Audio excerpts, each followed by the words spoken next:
جو کچھ رمضان المبارک کی شبۂ قدر میں رزق معنوی حاصل کرنا ہوتا ہے، یا خود ماہ مبارک رمضان میں جتنا بھی رزق روحانی حاصل کرنا ہوتا ہے، اس کا آغاز ماہ رجب سے ہوتا ہے۔ یعنی بنیاد ماہ رجب میں رکھی جاتی ہے۔ بالکل آسان لفظوں میں یہ ہوگا کہ بوائی کا مہینہ، یعنی ماہ رجب المرجب جو ہے یہ بیج کاشت کرنے کا مہینہ ہے، بیج لگانے کا مہینہ ہے، اور ماہ شعبان جو ہے اس کو پانی دینے کا مہینہ ہے، اور ماہ رمضان المبارک اس سے جو حاصل فصل ہے اس کو کاٹنے کا مہینہ ہے۔ یعنی یہ 3 مہینے لگاتار، ماہ رجب میں بیج بونا ہے، اور ماہ شعبان میں اسے پانی دے کر بڑا کرنا ہے، اور رمضان المبارک میں فصل پک کر تیار ہو جائے گی جسے ہم نے کاٹ کے حاصل کرنی ہے۔ یعنی جو کچھ ہم حاصل کرنا چاہتے ہیں ماہ مبارک رمضان میں، اس کی کاشت اسی مہینے میں ہوگی، اس کی بنیاد اسی مہینے میں رکھی جائے گی۔ تو اب اتنی فضائل اور فضیلتیں اور اہمیت اس مہینے کی کہ یعنی خود یہ ایک لفظ کافی تھا کہ خود رسول اعظم صلی اللہ علیہ وآلہ وسلم نے فرمایا کہ عظمت اور حرمت میں، منزلت میں اس مہینے کے برابر کوئی مہینہ نہیں ہے، اس مہینے کے ہم پلہ کوئی مہینہ نہیں ہے۔ پھر اس مہینے میں آپ دیکھیں کہ جس کا افتتاحیہ جناب محمد باقر علیہ الصلوۃ والسلام اس مہینے کا، یعنی شہر اللہ، اللہ کا مہینہ ہے، اس کا افتتاحیہ امام محمد باقر علیہ السلام ہے۔ 2 محمد اس 14 میں سے 2 محمد اس مہینے میں تشریف لائے، امام محمد تقی علیہ السلام 10 رجب المرجب کو، پھر اس کے بعد 14 میں سے 2 علی اسی مہینے میں تشریف لائے، امام علی نقی علیہ الصلوۃ والسلام 5 رجب اور 13 رجب۔ آپ جانتے ہیں کہ مولا امیر کائنات علیہ الصلوۃ والسلام، پھر سرکار شہزادہ علی اصغر علیہ الصلوۃ والسلام باب الحوائج، پھر جو بنیاد ہے ہر چیز کی، عید بعثت جسے کہا جاتا ہے، بعثت رسول صلی اللہ علیہ وآلہ وسلم، وہ بھی اسی رجب میں ہے۔ معراج رسول صلی اللہ علیہ وآلہ وسلم اسی مہینے میں۔ یعنی یہ مہینہ مکمل طور پر روحانی دسترخوانوں سے بھرا ہوا ہے، مکمل طور پر روحانی غذاؤں سے بھرا ہوا ہے، صرف ہمارا اس طرف آنے کی دیر ہے۔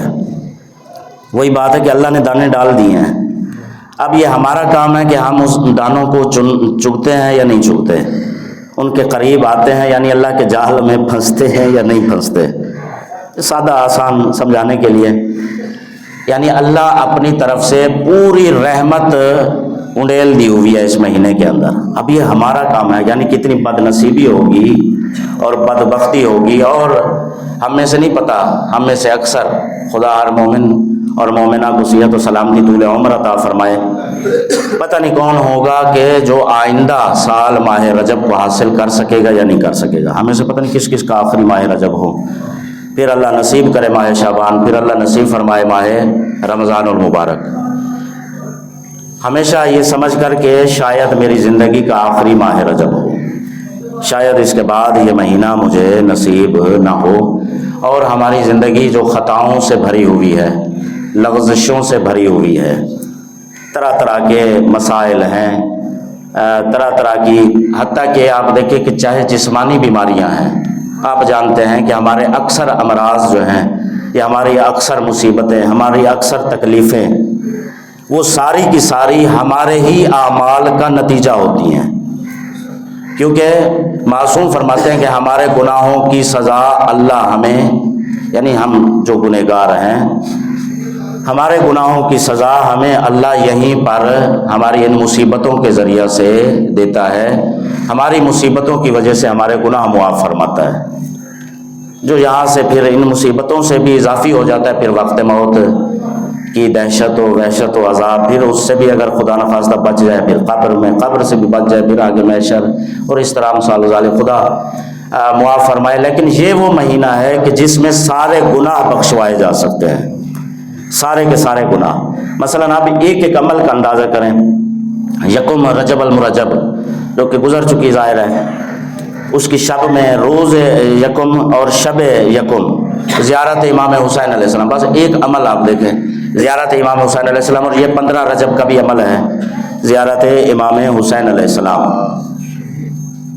فرمایا کہ جو بندہ ان تاریخوں میں یہ زیارت پڑھے گا تو اللہ اس کے سارے گناہ معاف فرما کے پاک و طاہر بنا دے گا. وہ زیارت دیکھیں, زیارت بالکل چھوٹی سی زیارت ہے, مفاتیح الجنان وغیرہ میں موجود ہے, بالکل مختصر سی زیارت امام کی جو زیارتیں ہیں ماہ رجب سے مخصوص زیارت, اس کے اندر دیکھیں کہ بالکل مختصر سی زیارت ہے, لیکن اس کا اجر دیکھیں کہ کتنا ہے. رسول اعظم صلی اللہ علیہ وآلہ وسلم نے فرمایا کہ یہ مہینہ میری امت کے لیے استغفار کا مہینہ ہے. کثرت کے ساتھ استغفار اس مہینے میں جتنا زیادہ ہو سکے, کیونکہ ویسے ہی قدرتی ہم پیچھے بیان کرتے چلے آ رہے ہیں کہ بنیاد جو ہے وہ ترک گناہ ہے. اصل چیز ہے اپنے آپ کو آلودگی سے پاک کرنا. آلودگی سے انسان جتنا مرضی اچھا خوب بہترین سفید قسم کا بہترین لباس پہن لے, اگر وہ دوبارہ جا کے گند میں آلودہ ہو جائے تو کیا وہ سفید لباس پہننے کا فائدہ؟ اور اگر سفید نہ بھی ہو, عام سا لباس ہو, لیکن اس کو اگر صاف ستھرا رکھتا ہے, معطر رکھتا ہے, تو وہ اس سفید آلودہ لباس سے کہیں بہتر ہے. اس سفید لباس والے سے ہر صاحب عقل جو ہے وہ پرہیز کرے گا, دور رہے گا. لیکن وہ جو بالکل معمولی سا لباس ہے, اگر سفید بھی نہیں ہے لیکن اس نے بچا کے پاک صاف اور معطر رکھا ہوا ہے, تو وہ ظاہر ہے کہ اس کی قیمت اور شان و شوکت ہوگی. اصل ہے اپنے آپ کو گناہوں سے پاک و صاف کرنا. دیکھیے یہ 90 دن بنتے ہیں, 3 مہینے یعنی 90 دن, رجب, شعبان اور رمضان المبارک, یہ 3 مہینے یعنی 90 دن. یہ 90 دن, اس میں اب مختصر وقت میں یہ گزارش کروں کہ آسان ترین طریقہ, یہ ساری چیزیں کتابوں میں اس طرح نہیں موجود ہوتی ہیں. بہرحال یہ ہے کہ ایک طریقہ ہوتا ہے کہ اس کو ایک اس طریقے سے بیان کیا جائے کہ کسی بھی نوجوان کے لیے, بچے کے لیے اس پر عمل کرنا اور چلنا آسان ہو, سفر کرنا آسان بن جائے.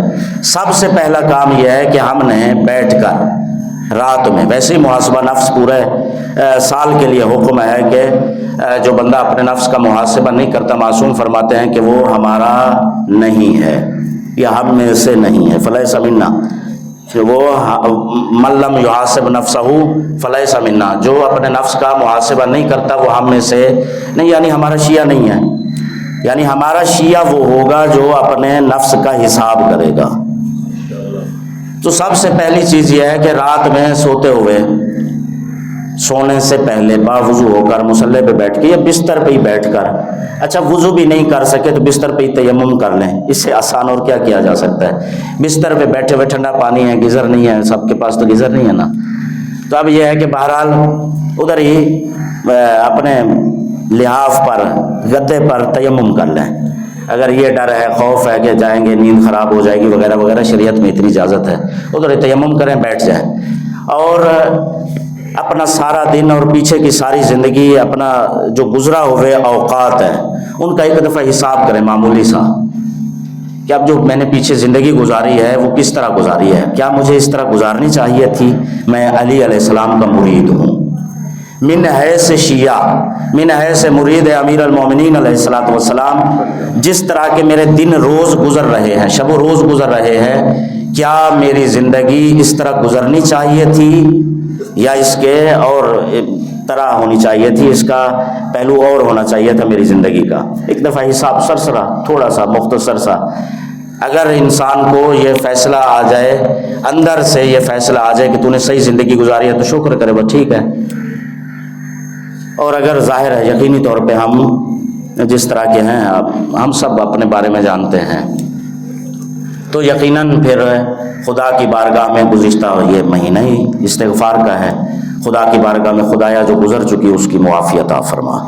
خدا ارحم الراحمین ہے, سب سے زیادہ ہماری طرف سے دیر ہے, وہ تو رحمت لے کے, مطلب ہے کہ منتظر ہے میرا بندہ کب میری رحمت لینے میرے پاس آتا ہے, کب یہ کہتا ہے یا ربی, کب یہ کہتا ہے اے اللہ مجھے معاف کر دے, کب یہ کہتا ہے اتوب الی اللہ, کب یہ کہتا ہے استغفر اللہ. کب یہ میرے پاس آ کر استغفار اور شرمندگی کا اظہار کرے. وہ انتظار میں ہے. اللہ کی رحمت ہمیشہ ہماری منتظر ہے کہ یہ کب میرے پاس آئے اور شرمندگی کا احساس کرے اور میں اسے معاف کر دوں. صرف معاف نہ کروں بلکہ اس کے گناہوں کو نیکیوں میں تبدیل کر دوں.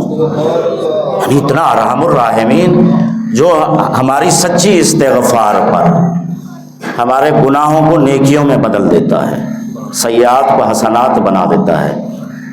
اس میں استغفار سچے دل سے خدا کی بارگاہ میں کر کے اس مہینے کا اور شعبان کا بھی جو مخصوص استغفار ہے، کافی سارے استغفار ہے جو مختصر، سب سے چھوٹا ہے استغفر اللہ و اسألہ التوبہ، اس مہینے کا خاص استغفار ہے.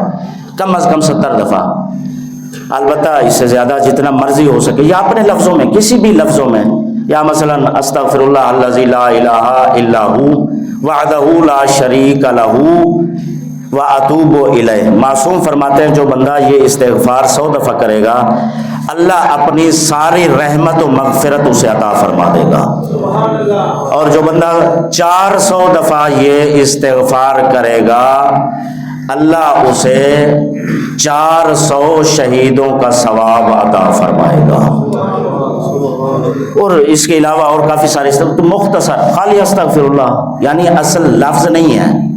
یہ بھی یاد رکھیں اصل استغفار میں لفظ نہیں ہے، اصل ہے دل کی ندامت، دل کا نادم. زبان سے استغفر اللہ استغفر اللہ استغفر اللہ، ذہن میں سوچ رہا ہوں صبح کسے چونا لگانا ہے جا کے مثلا، تو وہ کیا استغفار ہے؟ وہ تو مذاق ہے، اپنے ساتھ بھی اللہ کے ساتھ بھی.